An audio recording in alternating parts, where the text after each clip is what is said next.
Hello दोस्तों, welcome to संवार्ता। दोस्तों, आज की इस वीडियो में हम देखेंगे कि समाजवादी पार्टी के प्रवक्ता राजकुमार भाटी ने नविका कुमार, जो कि एक गोदी पत्रकार के तौर पर जानी जाती है, और प्रदीप भंडारी, जो कि एक नए नवेले प्रवक्ता बने हैं बीजेपी के, जो पहले ही गोदी पत्रकार थे।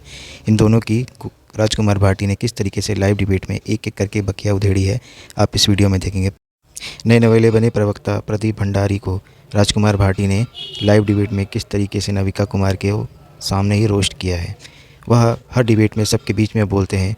आज राजकुमार भाटी ने उनकी इस तरीके से जमकर क्लास लगाई है कि अब वो आगे से यह याद रखेंगे कि एक डिबेट की दायरे में रहकर एक सीमा होती है, जिसके दायरे में रहकर ही डिबेट करनी चाहिए। यह राजकुमारी भाटी ने बहुत ही बखूबी से बताया है और नविका कुमार को यह आईना दिखाने की कोशिश करी है कि इस तरीके से पत्रकारिता करना यह उनके लिए भी अच्छा नहीं है और देश के लिए भी अच्छा नहीं है। तो दोस्तों, आप इस वीडियो में पूरा देखिए कि किस तरीके से राजकुमार भाटी ने दोनों की बखिया उधेड़ी है। तो चलो वीडियो को स्टार्ट करते हैं, और वीडियो आपको अच्छी लगे तो चैनल को जरूर सब्सक्राइब करें। तो चलिए शुरू करते हैं। चलो भाई, देखो अब मैं क्या करता हूँ। राजकुमार भाटी जी, आपसे पूछना चाहती हूँ, सिर्फ कॉन्स्टिट्यूशन उठाकर लहराने से, संविधान उठाकर पार्लियामेंट में लहराने से या बाहर रैली में लहराने से संविधान नहीं बचता। संविधान की प्रति आस्था होती है, और संविधान की प्रति आस्था इस बात से साबित होती है कि आप देश की सारी संस्थाओं पर कितना विश्वास रखते हैं और देश की जनता पर कितना विश्वास रखते हैं। मैं पूछना चाहती हूं कि अमेरिका से एड लेकर जैसा वो कह रहे थे वैसा अगर भारत की विपक्ष कर रही थी, सिर्फ एक उनका उपदेश था कि भाई मोदी हटाओ, हमें लेकर आओ।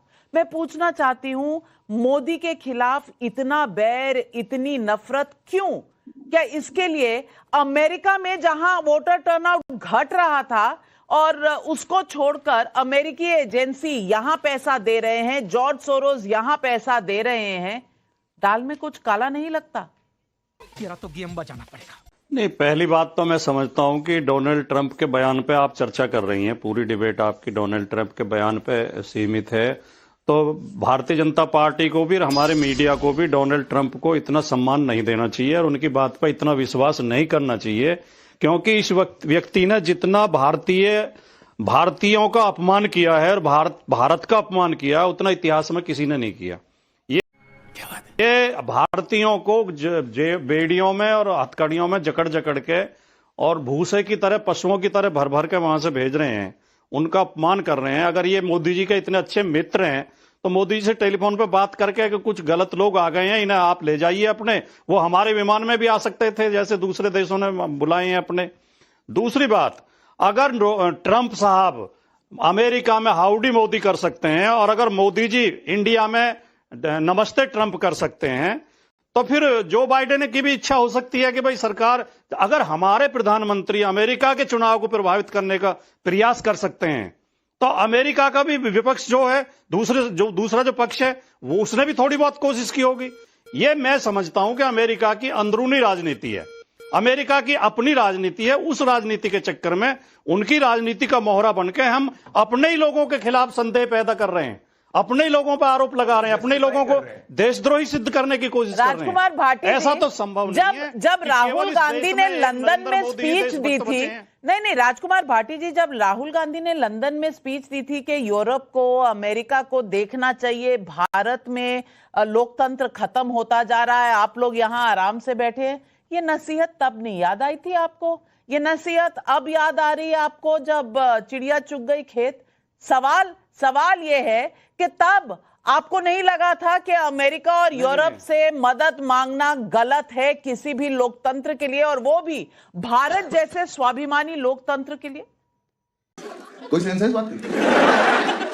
ये इतनी आम बात है नाविका जी। कैसी बात? ये इतनी आम बात है, कोई भी देश ये कहता है तो अंतरराष्ट्रीय समुदाय से ये कहता है कि हमारे यहाँ लोकतंत्र खतरे में है, हम ही नहीं कह रहे, नविका जी, दूसरे देश भी कहते हैं। पलट की बात ये को आप बहुत बड़ा मतलब जैसा बांग्लादेश के अंदर हुआ था, कहीं जाके अगर हिंदुस्तान के अंदर होने की बात कर रहे थे। इन्हें क्या गंदी आदत है इन्हें, ये प्रदीप भंडारी को कितनी खराब आदत है इनकी। अरे भैया, प्रवचन थोड़ी दो, अरे प्रदीप जी, आप क्यों चिल्लाते हो, गला फट जाएगा। आम बात कैसे हो सकती है? थोड़ी अपने सेहत का भी ख्याल रखो। पलट जैसे बांग्लादेश के अंदर हुआ, डोनाल्ड ट्रंप यूएस के प्रेसिडेंट हैं, कोई प्राइवेट इंडिविजुअल नहीं है। उनका बयान सरकार का आधिकारिक बयान होता है। तो अगर वो आधिकारिक रूप से कह रहे हैं कि तख्ता पलट करने के लिए राहुल गांधी के लोगों ने 180 करोड़ रुपए की फंडिंग ली थी, तो इसकी जांच हम करेंगे, वो फैक्ट्स देंगे। आम बात कैसे हो सकती है? क्या बांग्लादेश जैसे हालात आप हिंदुस्तान के अंदर चाहते हैं क्या? और कुछ भी आप कह रहे हैं ये आम सी बात है, आप कह रहे हैं ये आम सी बात है। आप चाहते हैं अमेरिका हमारे देश के लोकतंत्र में हस्तक्षेप करे, यूरोप हस्तक्षेप करे, आप ये चाहते हैं? हाँ, अमेरिका भारत के लोकतंत्र में हस्तक्षेप कर रहा है या नहीं कर रहा, लेकिन प्रदीप भंडारी टाइम्स नाउ के एडिटोरियल में हस्तक्षेप खुल्लम खुल्ला कर रहे हैं। तो भाई ऐसा लगता है कि टाइम्स नाउ का नियंत्रण प्रदीप भंडारी के हाथ में चला गया है। राजकुमार भाटी जी, मैं एंकर नहीं, मैं एडिटर नहीं, मैं शेरनी आदत है। मुझे अपना चैनल कैसे चलाना है एडिटोरियली, इसकी नसीहत ना आपसे चाहिए ना प्रदीप भंडारी से चाहिए। और मैं कैसे अपना एडिटोरियल, प्रदीप भंडारी जी मेरे सामने बच्चे हैं, नहीं ये बच्चे हैं, 30 साल का अनुभव है मेरा, ठीक है? मगर क्यों? तो आप कम से कम इसकी चिंता ना करें, मैं देख लूंगी। आप अपनी बात करें। हमें चिंता करनी पड़ेगी। लोकतंत्र में मीडिया का बहुत बड़ा रोल है। अगर मीडिया को इस तरह नियंत्रित किया जाएगा, आपने एक शब्द नहीं बोला, प्रदीप भंडारी कह रहे हैं 2-2.5 मिनट से भाषण दे रहे हो, चिल्ला रहे हैं बीच में, आपकी डिबेट है नाविका जी, आपको कंट्रोल करना पड़ेगा। आपने मेरे बीच में बोला, मैं एकदम चुप हो गया।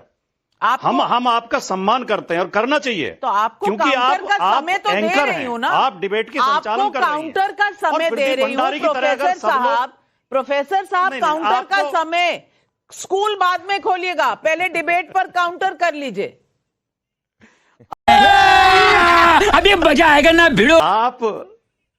आपको मैं आपकी शिष्या बन जाऊंगी। आपके स्वाभिमान को तुरंत ठेस पहुंच जाती है। आपको जरा सा आईना दिखा दो, आप तुरंत नाराज हो जाती हैं। कमाल है, आप तुरंत नाराज हो जाती हैं। मैं नाराज ना हो रही हूं, महान आदमी वो होता है जो हर किसी से सीख लेता है। फिलहाल आप इतनी नाराज होती हैं, मुझे मत सिखाओ मां। ये आप व्यंग में कह रही हैं। आपने प्रदीप भंडारी को जरा भी नहीं टोका। आप बिल्कुल आस्था जैसे आस्थावान भक्त होते ही नहीं सुनते हैं, आप इनकी बेवजह की बातें सुनने की चुप बैठ जाते हैं। यही नहीं, अभी और सुनिए। और हमें टोकती हैं आप। हर जगह यही होना होता है, जब इनके पास और ये टाइम्स नाउ चैनल के लिए भी अच्छा करने होते तो ये राजकुमार भाटी जी, मैं आपको 30 सेकंड देती हूँ, आपको कुछ कहना है तो कहिए, नहीं तो आनंद दुबे जी भी बैठे हैं, वो भी अलायंस पार्टनर है आपके, उन्हें भी कहना है कुछ, उनके पास भी जाना है मुझे। आप बोलिए ना। मुझे केवल बहुत विनम्रता के साथ इतना कहना है कि भारतीय जनता पार्टी का आईटी सेल और भारतीय जनता पार्टी का समर्थक मीडिया लगातार ये षड्यंत्र करता रहता है कि सारे विपक्षी देशद्रोही हैं, ये विदेशियों से मदद लेते हैं, मोदी ने ही सारी देशभक्ति का ठेका ले रखा है, भारतीय जनता पार्टी देशभक्त पार्टी है। जबकि अगर ईमानदारी से हम समीक्षा करें तो सबसे बड़े देशद्रोही ये बीजेपी वाले ही सिद्ध होंगे। क्या बात है सर, क्या बात है सर, क्या बात, ये बात है। मैं उल्टा सवाल पूछती हूँ, मैं पूछती हूँ कि आज के इलेक्शन कमिश्नर जो कहते हैं, चीफ इलेक्शन कमिश्नर, उस पर भी तो आपको भरोसा होगा ना, है कि नहीं? देखिए पूरे एक मिनट, यहाँ चुनाव आयोग, हाँ या ना? राजकुमार भाटी जी, अगर कुरैशी जी पर इतना विश्वास है तो आज के चीफ इलेक्शन कमिश्नर पर भी विश्वास है ना, है कि नहीं? और अभी तो रुको, क्लाइमैक्स अभी बाकी है। अगर आप, हाँ नहीं मैं बोल रहा हूं, थोड़ा सा समय दे दें आप, जब सवाल पूछ रही हैं तो अब हर चीज का जवाब हाँ या ना में नहीं होता नाविका जी। सवाल ये बनता है कि अगर कुरैशी जी पर प्रदीप भंडारी को विश्वास नहीं है तो हमें भी अधिकार है कि हम वर्तमान चुनाव आयुक्त पर विश्वास न रखें। अभी प्रदीप भंडारी कह रहे हैं कुरैशी की भी जांच होगी, यानी हर उस आदमी को जेल भेजेंगे जो इनके खिलाफ बोलेगा। तो कुरैशी जी भी तो उतने ही सम्मानित चुनाव आयुक्त थे। और मैंने शुरू में यही मूल सवाल उठाया, अगर आप गंभीरता से सोचें, देखो एक तो इनकी आवाज इतनी कर्कश है, या इतने बोल लेने दीजिए, ये बहुत गलत बात है। एक मिनट प्रदीप भाई बोल ले, फिर उसके बाद काउंटर दूंगी। देखिए एक तो प्रदीप भंडारी की आवाज इतनी कर्कश है कौवा की तरह के, फिर बीच में कांव कांव कांव कांव करने लगते हैं, सारा मूड खराब हो गया। टाइम्स नाउ के ऊपर 5 बजे भैया इस तरह चिल्लाओगे तो डिबेट करने का कोई फायदा नहीं है। अरे क्या पागलों की तरह चिल्ला रहे बताओ। प्रदीप जी मेरे शो पर कभी उन्होंने गाली नहीं दी, ये तो चलिए कोई बात नहीं। एक मिनट चलिए राजकुमार भाटी जी, मैं भी ऑब्जेक्शन कर दूं, कौवा वौवा ना बोलिए, आप अपनी बात रखिए, बिल्कुल आप अपनी बात रखिए, आप अपनी बात रखिए जी। अब नावका जी डराइए मत मुझे, नावका जी आप पूरी डिबेट एक बार समय निकाल के, आपके पास समय कम होता, आप सुन लेना, हम किसी के बीच में नहीं। अरे मैं आपको अरे नावका जी आप तो कमाल करती हैं, मैं ये कह रहा हूं आप इसे समय निकाल के सुन लेना। मैंने एक शब्द किसी के बीच में नहीं बोला, ये हर किसी के बीच में कूदे हैं, ऐसा कैसे डिबेट चलेगा। चलिए आप मैंने तो शुरू में एक मौलिक प्रश्न उठाया था कि अगर ट्रंप ये प्रयास कर सकते हैं कि मोदी ही चुने जाएं। फेडर डाउन आपको मैं पूरे 45 सेकंड देती हूं, आप अपनी बात रखिए। बड़ी मेहरबानी आपकी जी। मैंने मौलिक प्रश्न ये उठाया था, अगर ट्रंप ये प्रयास कर सकते हैं कि भारत में दोबारा मोदी जी चुन के आए, तो जो बाइडेन भी प्रयास कर सकते हैं कि मोदी जी न चुने जाएं। इसमें हमारी क्या गलती है? ये अमेरिका की अंदरूनी राजनीति है। मैंने शुरू में भी यही बोला था, हमारे देशभक्ति पर, हमारे भारतीय होने पर सवाल उठाना ये लोकतंत्र का भी अपमान है, संविधान का भी अपमान है, हमारी नागरिकता का भी अपमान है। हम इनसे ज्यादा देशभक्त हैं, हमें किसी भी देश की मदद नहीं चाहिए।